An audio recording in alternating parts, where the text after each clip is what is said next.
अस्सलाम वालेकुम viewers, welcome to champion learnings.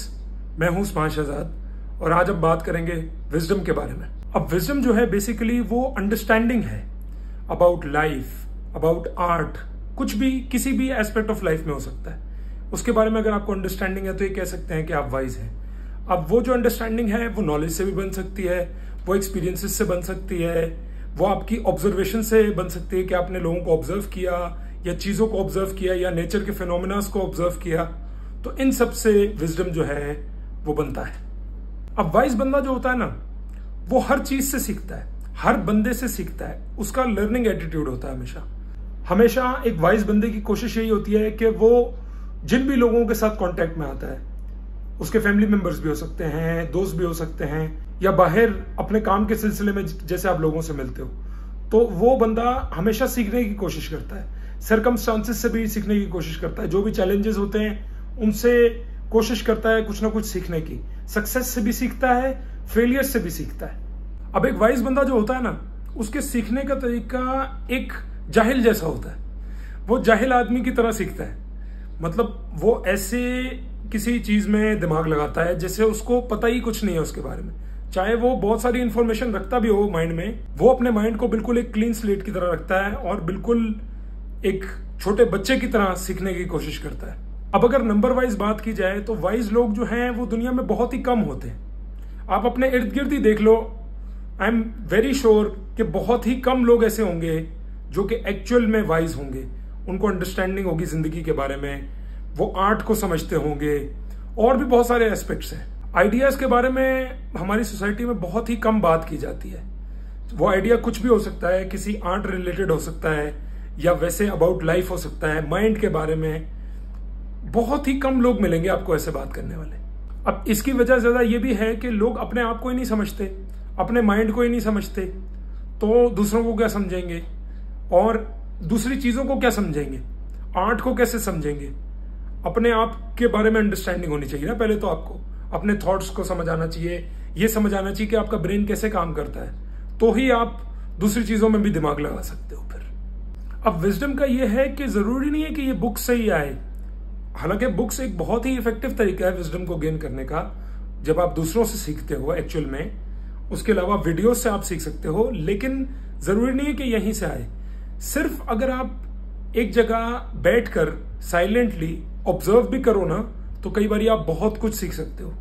जैसे अगर मैं आपको एग्जांपल दूं तो पास्ट में कुछ जो इन्वेंटर्स थे या साइंटिस्ट थे, उनका यही होता था कि वो कितनी कितनी देर नेचर को ऑब्जर्व करते रहते थे बैठ के, तो उनसे उनको आइडियाज मिलते थे, उनसे उनको लाइफ के बारे में विजडम मिलता था। बहुत चीजें समझ आने लग जाती हैं आपके इर्द गिर्द की, अगर आप अपने माइंड को ओपन अप कर दो तो। सीखने वाला जो है वो अकेले बैठ के भी सीख लेगा, और जिसने नहीं सीखना उसको आप आइंस्टाइन, लियोनार्डो विंची, बड़े बड़े इन्वेंटर्स के सामने बिठा दो, वो सारे भी अगर उसको समझाने की कोशिश करेंगे ना तो वो नहीं सीखेगा और वो नहीं समझेगा कभी भी। इवन आप अपने एनवायरनमेंट से बहुत कुछ सीख सकते हो। जैसे फॉर एग्जांपल मैंने कुछ यूट्यूबर्स को देखा है जो अपने मतलब ना स्टूडियो का टूर करवाते हैं, दिखाते हैं, तो कुछ एजुकेशनल यूट्यूबर्स। अब उनके स्टूडियोज में डिफरेंट कोटेशंस लगी होती हैं, डिफरेंट आर्ट पीसेस लगे होते हैं। अब उससे आपको कितना कुछ सीखने को मिल सकता है। अब वो खुद ही जब उस स्पेस में जाते होंगे तो उनका माइंड ऑटोमेटिकली उस चीज पे टर्न ऑन हो जाता होगा। मतलब कि एकदम से स्टूडियो के अंदर गए, उस एनवायरनमेंट में गए, तो एकदम दिमाग खुल गया, एकदम दिमाग उस जोन में चला गया कि हाँ यार चलो अब काम करते हैं। अब ये सब जो चीजें हैं इनका डायरेक्ट इंपैक्ट होता है हमारे माइंड पे। कई लोग इस चीज को नहीं मानते, लेकिन मैं बहुत ही स्ट्रांगली ये मानता हूं कि आपके एनवायरनमेंट का बहुत असर होता है आप पे।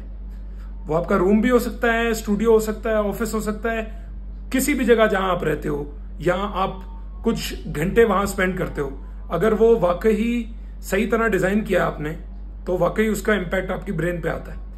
इवन बल्कि जॉर्डन पीटरसन जो है वो इस बारे में बात करते हैं। वो कहते हैं कि अपने रूम को आप खूबसूरत बनाओ, उसको साफ रखो, उसको सिंप्लीफाई करो।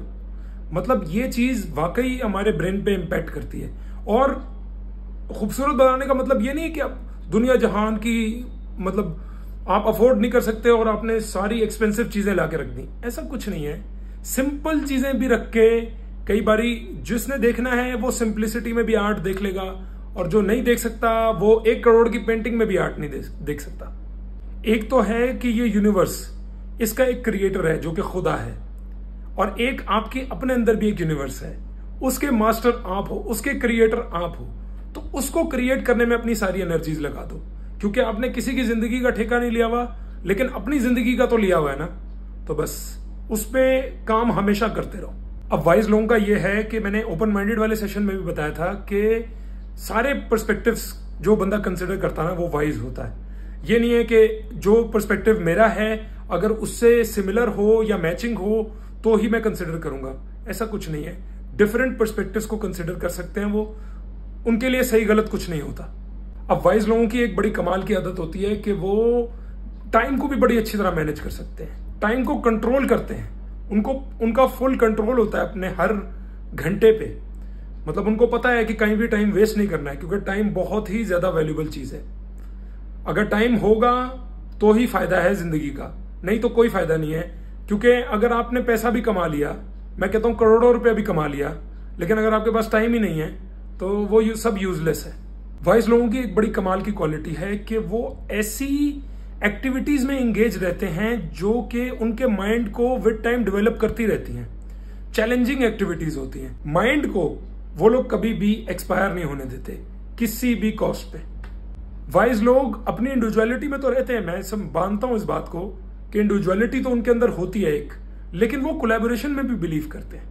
ये नहीं है कि मैं अकेला ही सब कुछ कर लूं, मैं अकेला ही कमा लूं, मैं अकेला ही सब मैनेज करूंगा, ऐसा नहीं है। वो लोगों के साथ जुड़ना चाहते हैं और उनके साथ वो ग्रो होना चाहते हैं। अब इससे सबसे बड़ा एडवांटेज क्या होता है, ये एक विन विन है दोनों के लिए। दोनों कोई बड़े लोग हैं, अगर आपस में साथ मिलकर काम करेंगे तो काम और अच्छी तरह से हो पाएगा। जैसे फॉर एग्जाम्पल कोई एक मूवी है, उसके अंदर अगर 2 सुपरस्टार्स, बहुत बड़े सुपरस्टार्स को आप ले लो तो वो मूवी के चांसेस बहुत ज्यादा हैं अच्छे होने के। और इनिशियल टाइम्स में अगर सिनेमा में अट्रैक्ट करना है ऑडियंस को तो बहुत ही अच्छी स्ट्रेटेजी है ये, क्योंकि दोनों सुपरस्टार्स की ऑडियंस जो है उनको देखने आएगी थिएटर के अंदर। तो at the end of the day दोनों को फायदा होगा और प्रोडक्ट भी ऐसा क्रिएट होने के चांसेस हैं जो कि बहुत अच्छा हो। अब ज्यादातर लोगों का क्या होता है, वो लोग दूसरों को कुछ स्टैंड आउट कर रहे होते हैं लोग, तो उनको एक्सेप्शनल समझ लेते हैं। विजडम जो है वो विद टाइम डेवलप किया जा सकता है।